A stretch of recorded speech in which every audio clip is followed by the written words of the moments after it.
And welcome to the X Zone, everyone. I am Rob McConnell. We're coming to you from our broadcast center and studios in Niagara, Ontario, Canada. If you'd like to send me an email, xzone@xzoneradiotv.com, on all social media sites, X Zone Radio TV. To find out about the broadcast schedule of the X Zone Broadcast Network, which broadcasts 7/24/365 with our compliments, and includes such shows as A Different Perspective with Kevin Randall, Connecting with Coincidence with Dr. Bernie Beitman. We have Mission Evolution with Gwilda Wiyaka. Too Good to Be True with Justina and Peter Marsh. And these are just a few of the shows that we have available for you 7/24/365 at www.xzbn.net.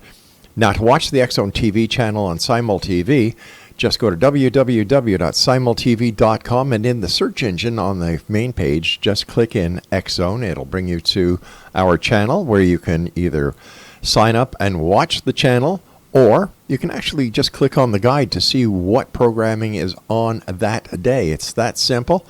And I must tell you that we are really thrilled at the results we're getting on Simul TV, and as this is our 30th year of broadcasting this show on air, it just seems that we keep on growing. Now, also, before we get to our very special guest this hour, the X Chronicles newspaper is always available and always current and recent at www.xchroniclesnewspaper.com. My guest this hour is Michael W. Hall. He is a former Superior Court Judge Pro Tem, certified Mediator, and the founding partner of the Hall Law Firm. Michael received his bachelor's degree in 1976 from the Edward R. Murrow College of Communications at Washington State University, and his, specializing in broadcast journalism, and a doctorate of jurisprudence in just 2 years from Southwestern Law School in Los Angeles. Now, with a lifelong interest in UFOs, or what we now call UAPs, and he became an investigator into the UFO phenomena. But I'm going to let Michael tell us more about that, because he is also the founder and director of the UFOiTeam, who are an experienced group of highly educated UFO paranormal investigators who travel to hot spots around the world to investigate UFOs, Bigfoot, ghosts, and other paranormal activity. Joining me now is Michael W. Hall. And Michael, welcome to the X Zone. Oh, thank you so much, Rob. I am really excited to be here. I think you and I have quite a lot in common. Literally, we were born in the same year, 1952. That's so right. Yeah. We can relate a little bit. We sure can. They were the good old days. Oh, yeah. Yeah, definitely. So tell us a little bit about yourself, Michael. And you've got an esteemed law career under your belt. I believe you're retired, but you also represent a number of people within the UFO community, including Grant Cameron, Chief Petty Officer Kevin Day of the USS Nimitz, and even Peter Davenport of the National UFO Reporting Center. Yeah, you got it. I go all the way back to 1974. I was a field investigator for APRO. My goodness. Jim and Coral Lawrenson out of Arizona when I was in college. And I've always been interested in the paranormal and ufology. You know, people always ask you, did it stem from some major sighting that you had, as a child or when you were younger? It didn't with me. It was just one of those things I was always interested in. I would see those old paperback books, about the UFOs and things, and I would always read them. But then when I became a lawyer over 35 years ago, I kind of brought that into the field and was doing pro bono work all the time for various organizations like MUFON. I've been a MUFON consultant since 1995. You mentioned Peter Davenport. I was Peter Davenport's attorney of record for the National UFO Reporting Center for over 25 years, still am. And even go back with James Harder. I don't know if you remember Dr. James Harder. The ufologist was the first guy to get a hold of Travis Walton after his 1975 alien abduction experience. and investigate that case as well. So it just kind of snowballs from there. People get to know you. They trust what you do. And of course, people always ask me, well, what does a paranormal lawyer do? And what do you end up representing people with? And basically, it's, there's a lot of general activity that organizations and individuals run across in just doing legal work, like their 501c3, nonprofit corporations, potentially, contracts and various things that come up that they have to, run by. And they like to have someone who has a little bit of a sympathy to what they're going through, when they're doing all these other legal things as well. It's always better to have somebody who knows what you're talking about representing you than having somebody who knows nothing about what you're doing and who may at times find you a little strange. Yeah, and you can kind of anticipate a little bit, because when people come to a lawyer or any kind of a professional like yourself with a problem, it's always nice to be able to project ahead of what they're presenting you with, because they're only coming to you with a certain perspective of what they want to happen. And of course, you want to give them a well-rounded group of advice on this whole thing, so they don't get into that mess again, or make things go smoother down the road.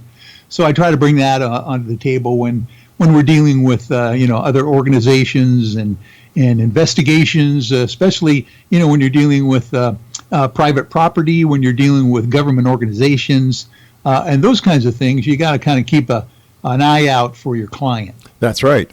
And it's, once again, you need to have somebody on board who knows what you're doing and how the law applies to something that you may want to do, and to have your best interest at heart.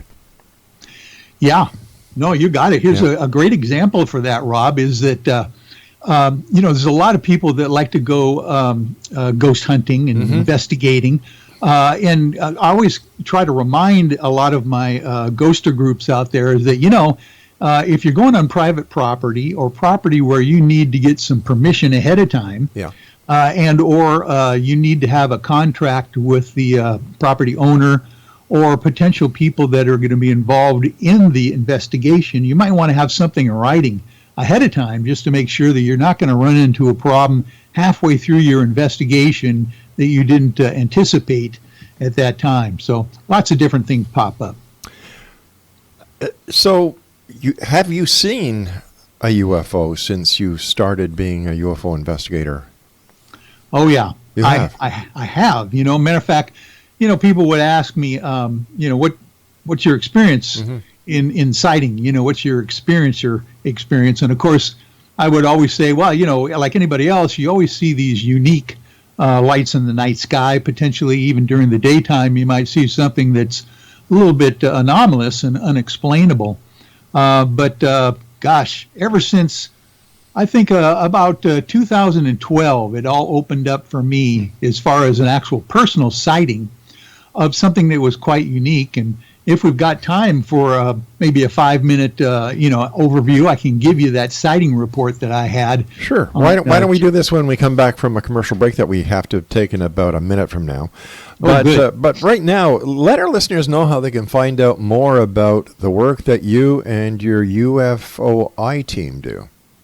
Wonderful. Yeah, you can always find us on YouTube at UFOiTeam, and that's what we do is we spell that with a lowercase I in the middle of capital letters with UFO and team. So UFOiTeam on YouTube and Facebook. We have a massive Facebook page with lots of video and of anomalous objects and various technical gear that we use out in the field.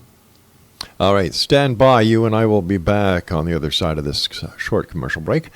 And Exonation, once again, my guest is Michael W. Hall. And as Michael was telling you, if you'd like to find out more information about Michael, who is known as the Paranormal Lawyer, and his UFOiTeam, visit their website at www.ufoiteam.com. This is the X Zone, a place where people dare to believe and dare to be heard. It's a place where fact is fiction and fiction is reality. And the X Zone comes to you Monday through Friday from 10 p.m. Eastern until 2 a.m. Eastern, right here on the X-Zone Broadcast Network from our studios in Niagara, Ontario, Canada. If you'd like to send me an email, it's very simple. The same email address for the past 30 years, xzone@xzoneradiotv.com. We'll be back on the other side of this short break. Don't go away.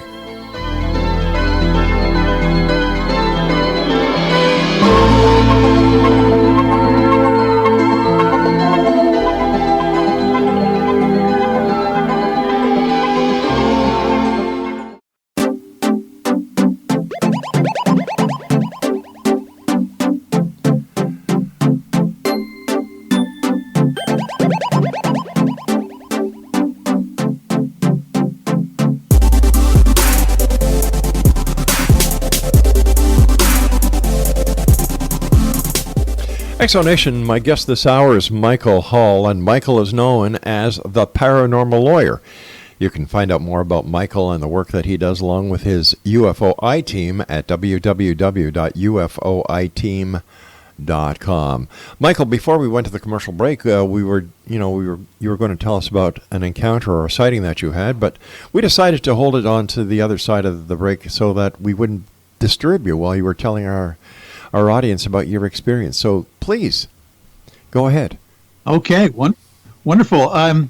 This was January 10th of 2012. Mm-hmm. I am coming home, or actually I'm attending my son's middle school parent meeting, middle of the winter, January, mm-hmm. out here in the Pacific Northwest in the Seattle area where I live. So everything's dark. I get to the meeting, about 6:45, and sign in on the parent sign-in sheet like we normally do. The reason I decided to make sure I did that and took a picture of the sign-in sheet was that at the time I was going through quite a involved divorce. Oh, it was kind of terrible. And, of course, you always have to prove that you're involved with your kids' lives and those kinds of things. So a meeting starts at 7 o'clock, goes an hour and a half, and is over at about 8:30, and fortunately, I live about 4 minutes away from the school. So I'm jumping in my car, driving home, get out in front of my house, and lo and behold, there was a beautiful full moon that night. Very clear, no stars, no clouds, just a beautiful moon hovering over my house. And so I decided, for some reason, to take a picture of it with my iPhone 6S. And, of course, everybody knows that if you're taking a photo of the moon, it's not going to be very impressive. Mm-hmm. But I decided to do it anyway, and I took 2 photographs, 1 second apart. I didn't think anything of it and went inside the house for the evening. In the morning at my office, the first thing I do is plug my phone into my laptop to keep it charged up during the day. And when I do that, it prompts me, do I want to download to the computer the new pictures that I took in the interim? And they always, prompt you to do that. So I do that and click it. When suddenly those 2 photographs, or at least the first one, became much bigger on my laptop screen than on my phone. And I noted on there that there was a strange red dot hovering above my house and below the moon. And I'm going, what the heck is that? Because I wouldn't recognize any street light that would match that, or anything in my neighborhood that would match that light. So I try to speed this up and make a long story short. I put it through some enhancement app that I have called Aviary, by the way. Really cool free app. You can throw your photos on there, and it will lighten it up or do whatever you need. And all of a sudden, there seems to be a structure, a triangular structure, hovering. In the around this red dot. The dot seems to be in the middle of a kind of not an equilateral triangle. This would be an isosceles triangle, equal on both ends, but slimmer, almost like a lava lamp shape, hovering below the moon and above my house. And so now I'm really freaking out, going, what the heck is this? So I go to my camera roll real quick, and I go, well, something's got to be wrong here, and I look at my camera roll, and to my great surprise, all of a sudden I realized that that photo that I took of the sign-in sheet for the parent meeting the night before seems to be the last photograph on my camera roll. which it shouldn't have been, because that was what I did first before I went home after the meeting, and then took these 2 pictures of the moon. So then I get real curious, and I start figuring out that if I download these photos to my laptop, and I right-click on the images, there's a whole lot of metadata that you can see about your photographs. It will tell you what time of day they were taken, what direction, and GPS coordinates that your photographs are taken. The long story short is that these photographs, the 2 photographs of the structure below the moon, seem to have been taken 17 hours earlier than I thought they were taken when I came home that night. I thought it was about 8:37 p.m. or so, but the metadata on the thing says they were taken at 3:37 a.m. on the same day of January 10th, 2012. Now here's the deal. I'm not doing anything at 3:37 in the morning. I have sleep apnea. I have a CPAP machine I sleep with. My phone is on the next to my bedstand all night long, and there's no way I would have been taking any photographs at that time, as far as I know, let alone have this thing look like literally some kind of a craft hovering below the moon. So anyway, that's my strange story. There's a whole lot of details and corroboration to go along with that, because as you know, I'm an attorney. I've got this left brain and right brain thing fighting each other, and I always want to have analytical proof of anything that I talk about. I love stories. I love anecdotal stories of people citing reports, but I literally have some interesting data to back up this claim that I'm making. So I don't know what the heck happened yet on that photograph, and I'm still looking into that. I've done at least one hypnosis regression that said some strange things were going on, but I'm still trying to figure it out. Tell us about Grant Cameron's the Admiral Wilson UFO smoking gun memo.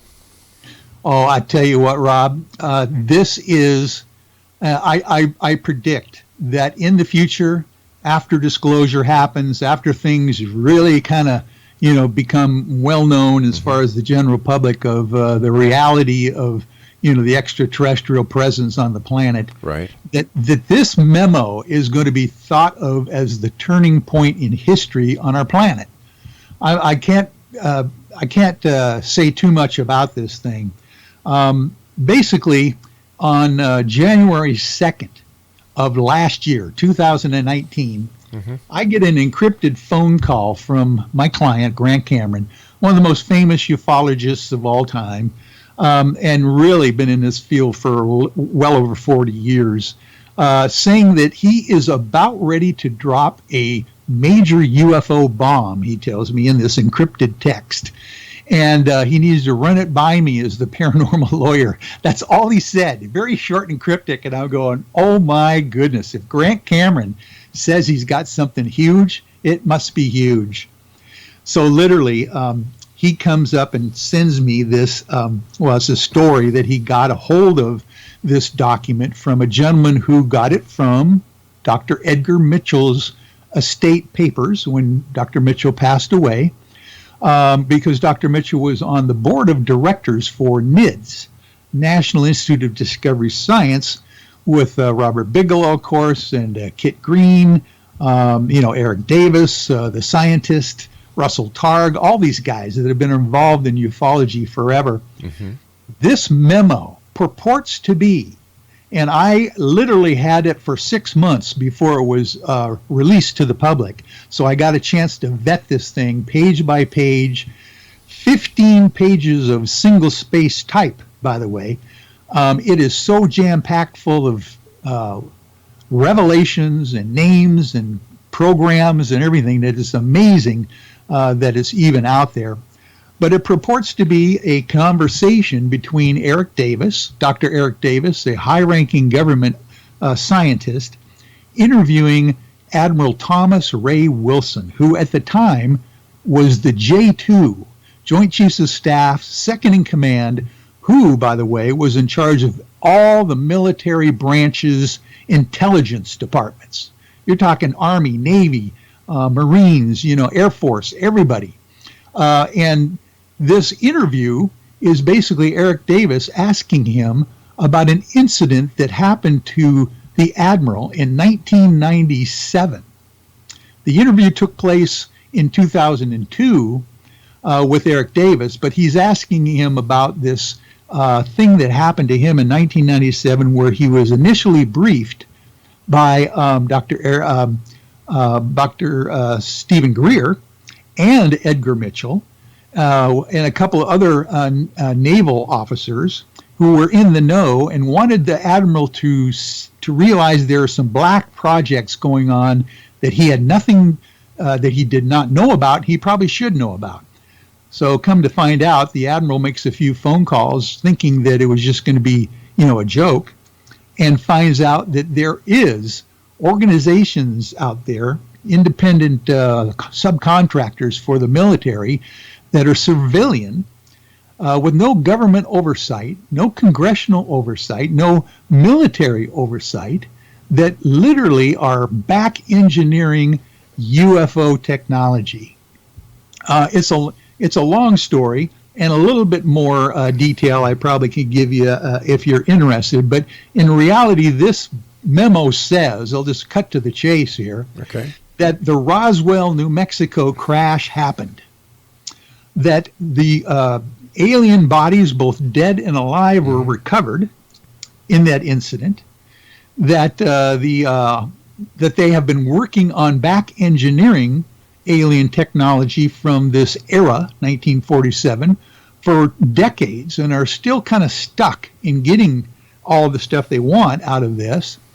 But there is a portion of the memo that says they have a working craft that can travel through interstellar space in our atmosphere. Listen, we've got to take a fast commercial break. Don't go away. We'll be right back with our guest, Michael Hall.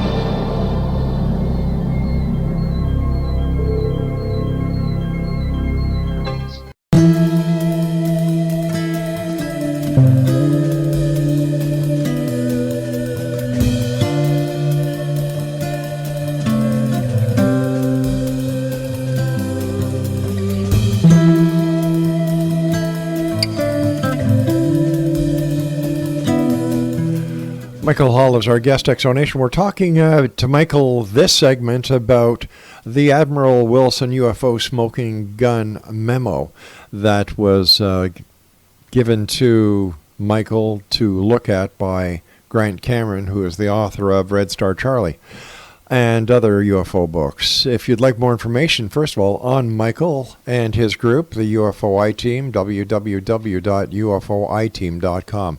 Michael, continue this very fascinating story. Okay, thank you for that. I'll tell you what, this memo is so action-packed. I literally was breaking out in a sweat when I was reading this for the very first time. Grant Cameron told me that he went ashen when he first saw it, because he knows these names that are listed in this document, and he knows the programs that are also mentioned as well. But I was kind of recapping what the document actually says. It basically says that they are in possession, the military now is in possession of a working craft that's interstellar in capability, and also travels through our atmosphere. It can travel underwater as well, and get this, through dimensions is what it mentions in this document. Admiral Wilson was told by this subcontractor, this civilian subcontractor working for the military, that these craft are not of this world, not made by human hands. Richard Dolan can verify that he saw that language on a 2-page document that was a portion of this 15 pages that he saw about 7 years ago before this document was released. He was shown a portion of it, and he remembers that language, not of this world, not made by human hands. So there you go. I don't know, and a lot of people will in ufology will say, well, so what? We know that there life exists, and extraterrestrials are visiting the planet. But guess what? This is my thing that I need to drive home to folks. This is the very first time we have ever gotten any high-level confirmation of the things that we've always wondered about. Let me ask you this. How do we know that this memo is legitimate, number one? And number two, it sounds an awful lot like the MJ-12 papers. Well, it does, except for this. This is very interesting. And when I sent this document initially to Richard Dolan, and he vetted the thing as well and kind of did a really good analysis of it when it first came out publicly on around June 27th of last year. He pointed out what I mentioned as well, is that if you were going to create a hoaxed document, like MJ-12 maybe, or some kind of a memo that you could muddy the waters with, you sure wouldn't pick one that's like 15 pages long, single-spaced. I don't know about that. And adding so many people that are still alive. But have these people confirmed that the information within this memo is true? And have they signed affidavits to the validity of this? No, no way. So matter of fact, so let me ask you this as a counselor. Quiet. Let me ask you this as a lawyer. Yeah. How can you take it for real?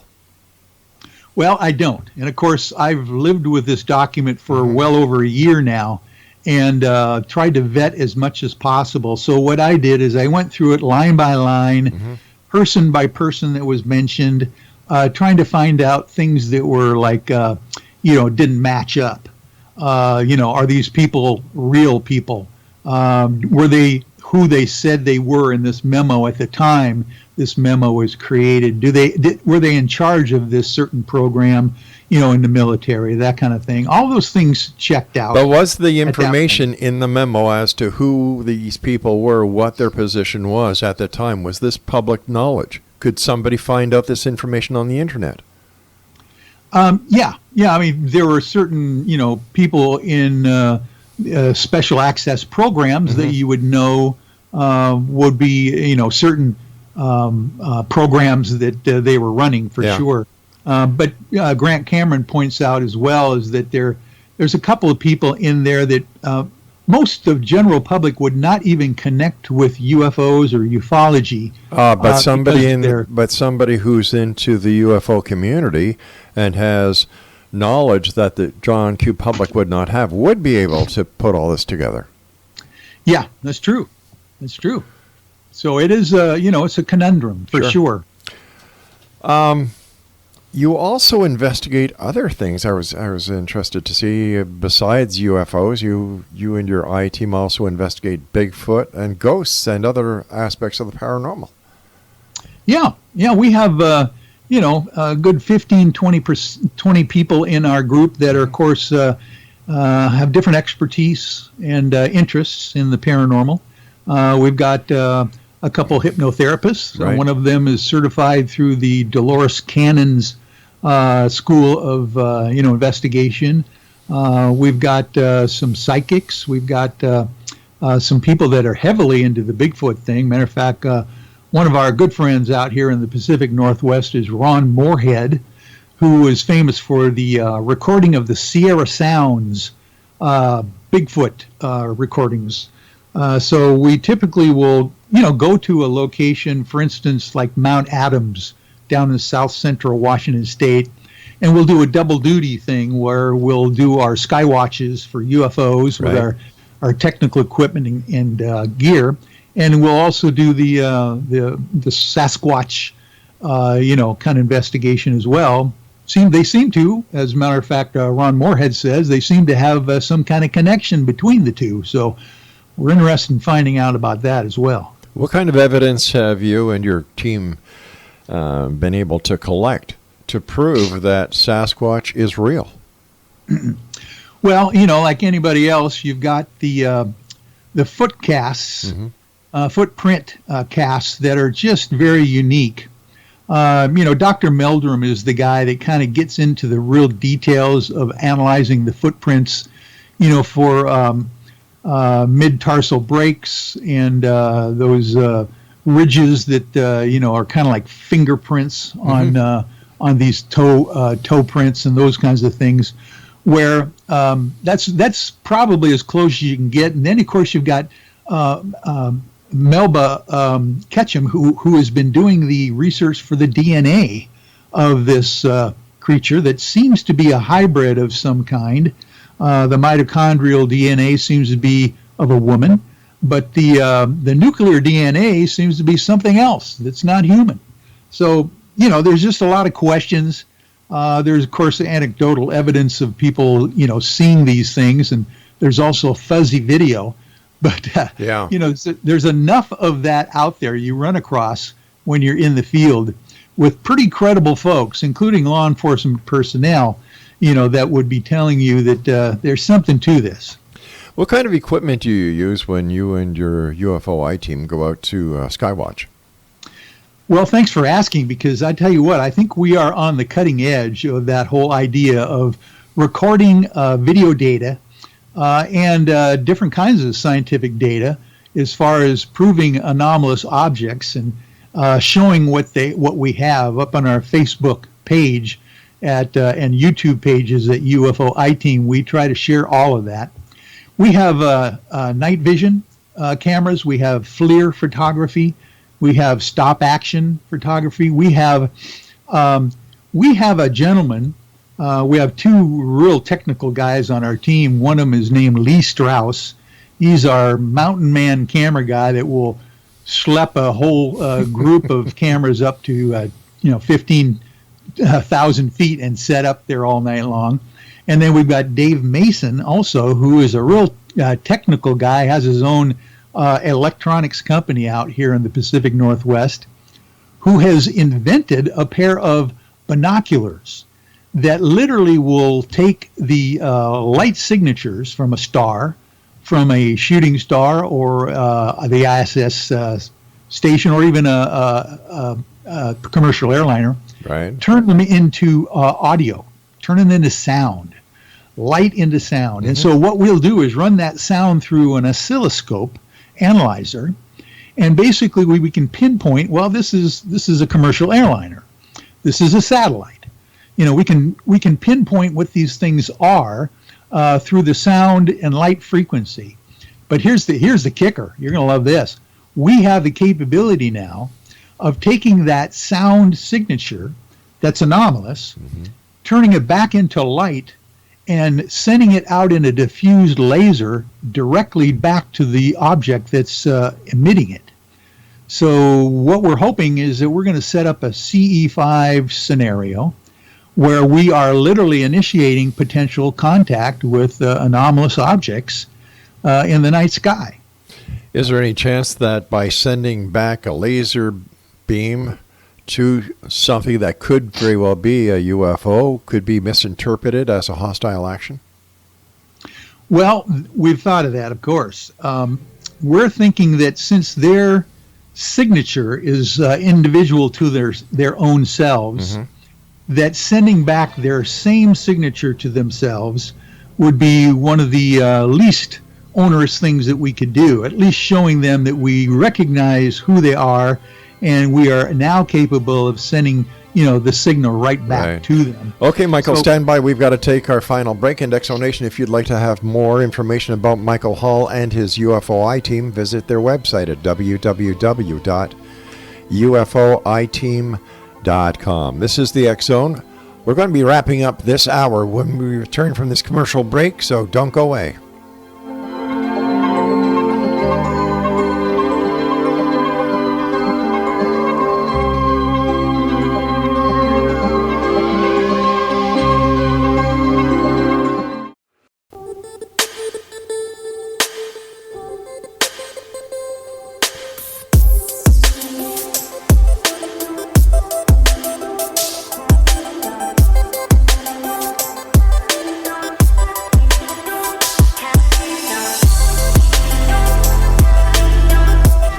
Exonation, Michael Hull is our special guest. His website is UFOiTeam.com. And first of all, Michael, thanks so much for joining us. It's been a great pleasure. We'll have to have you back on again because I'm sure you've got plenty more stories that you can share with our listeners. Oh, definitely. I'm really enjoying it. All right. Listen, why do you think that disclosure hasn't happened yet? Well, obviously, there's been some trepidation ever since probably the 40s, when the major wave seems to have hit our country, that they didn't know what these things were, so they had to keep it secret. But I tell you what, Rob, as you can probably tell, in the mainstream media now, there has been seemingly a green light given to the idea of red-pilling the public on UFOs. Ever since the New York Times article coming out in December of 2017, it's been like gangbusters, with the new television shows on the History Channel, Discovery Channel, the Navy coming out with new guidelines for their employees and personnel to report UFOs. The Nimitz UFO encounter is now all over the news, and it happened in 2004. So why now are they bringing it out, into the general public? So I think that there's probably a concerted effort now to really get something going as far as bringing people up to speed about UFOs and the presence of them in our atmosphere. But where's the evidence? Where is the smoking gun? If we have so many people watching the skies, so many ufologists out there each and every night, and all the research that's gone on, and yet there is no smoking gun. Well, it's one of those kinds of things that if indeed the U.S. Navy, who just recently came out a few weeks ago and says, we got more material on this Tic Tac UFO that we can't release to you.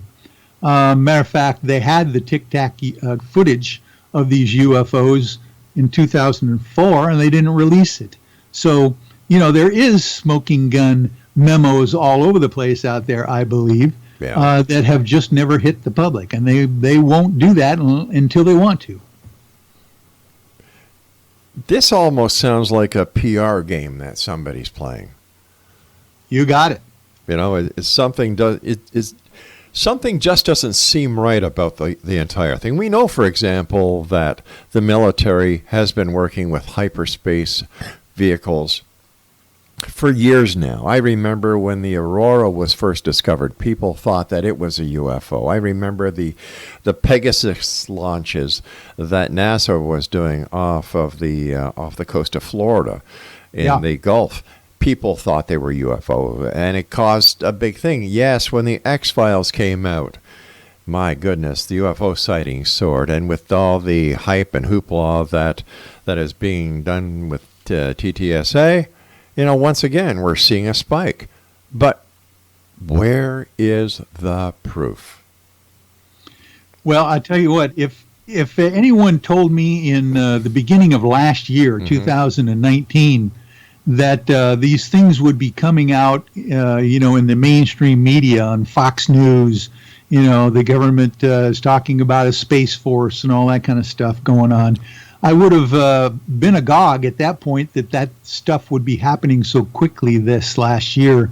So I just have the feeling that we're poised on something big that's going to be coming down the road in 2020 because of all the productions that I know that are in the works for instance, Unidentified, the television series, the second season, and those kinds of things that are coming down the road. Well, the only reason they're coming down the road is because there are people out there who want to watch it.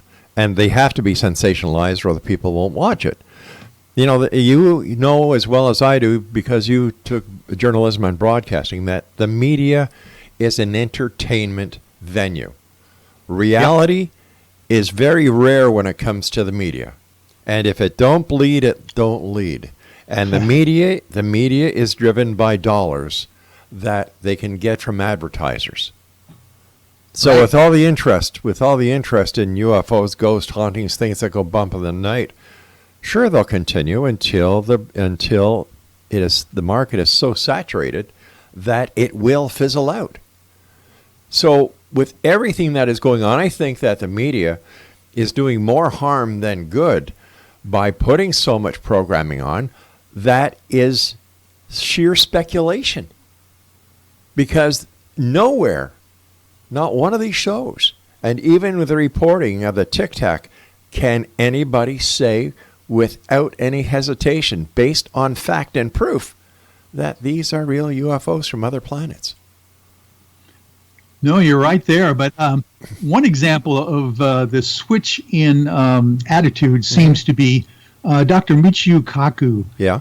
This last summer just came out with this revolutionary statement for him and for any other scientist that now the preponderance of the evidence is that UFOs exist, and now it is up to the military and or the government to prove otherwise, that they do not exist. He believes the preponderance of the evidence shows now, scientifically, with the the flight characteristics and everything of these military things that they've cited, that these things are real. So you wonder why they're coming out now with all of these shows, and why didn't they do that a decade ago? For some reason, something's coming down the road soon, I think. You want my opinion? Sure. It's because digital effects are a lot easier to create now than they were a decade ago. Well, that's probably true. Yeah. But I tell you what, coming from 80,000 feet down to the surface of the ocean in 0.78 seconds, less than 1 second, is hypersonic speeds that no one can duplicate, not even with CGI. All right, let me ask you this. If this Tic Tac was in fact from another planet, how come it wasn't picked up by the radar systems that scour the outer space rims of planet Earth? The defense system. How come nobody picked it up? That's a good question. The only thing that I can think of is that the Spy 1 radar system that was on the Nimitz, or actually was on the Princeton, which is in the Nimitz carrier group at the time, was brand new.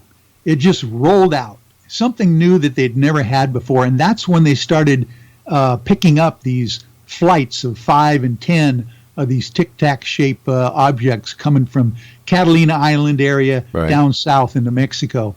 It's very possible we just didn't have the technical ability, because even in the FA-18 jets, they couldn't lock onto these things. They didn't show up on the radar of the jets that were in the vicinity when they were even chasing them. But is it also possible that these Tic Tacs are terrestrial craft, experimental craft, deliberately given instructions to see if the aircraft carrier group that included the Nimitz could actually pick them up, and how the pilots would react? Well, I think that's a slim possibility. I've always thought of that. But the experts that are talking about this say that if it is technology that is well beyond anything that we could possibly think of, with the idea of this hypersonic speeds. They can change directions instantly without any inertia problems, those kinds of things. So anybody that's looked at the flight characteristics say that there's nothing on Earth that we know of anyway that can do that. I think the key in that entire sentence is that we know of, because I'm sure that we're not privy to even 50% of what the military is up to. Yeah, I agree with you there for sure. All right, listen, the time is coming very shortly when you and I must say so long, but let our listeners know once again how they can find out more about you, how they can find out more about your UFOiTeam, and hopefully that they'll be able to meet up with you in person one day. Oh, I'd love to have them do that, and they can always follow us on Facebook as well. We have periodic meetings on there that anybody can join, but it's UFOiTeam on Facebook and on YouTube, and they can just Google us at UFOiTeam.com. So what do you and your team have planned for the very near future? And we've got about a minute left. Well, one of the things we're going to do is go back out with the Nimitz UFO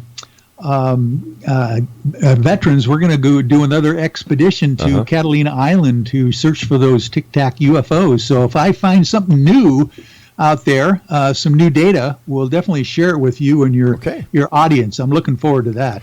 All right. Once again, Michael, thank you so much for joining us. Keep up the great work, and it's been a pleasure talking to you. And I look forward to the next time you and I both meet back here in the X Zone. Thank you, Rob. All right, X Zone Nation, once again, my guest this hour has been Michael Hall. And if you'd like to find out more about Michael, visit his website. He is the founder of UFOiTeam, and their website is UFOiTeam.com. Now, I'll be back on the other side of this commercial break with the news at 6.5 minutes past the top of the hour as the X Zone continues right here from our broadcast center and studios in Niagara, Ontario, Canada. If you would like to send me an email, it's very simple, xzone@xzoneradiotv.com. On all social media sites, XZone Radio TV. To find out what, who, what, when, and where, and why is playing on the X Zone Broadcast Network, www.xzbn.net. And, of course, on Simul TV is the only place that you can find the X Zone TV channel at www.simultv.com. I'll be back on the other side of this commercial break. Whatever you do, don't go away.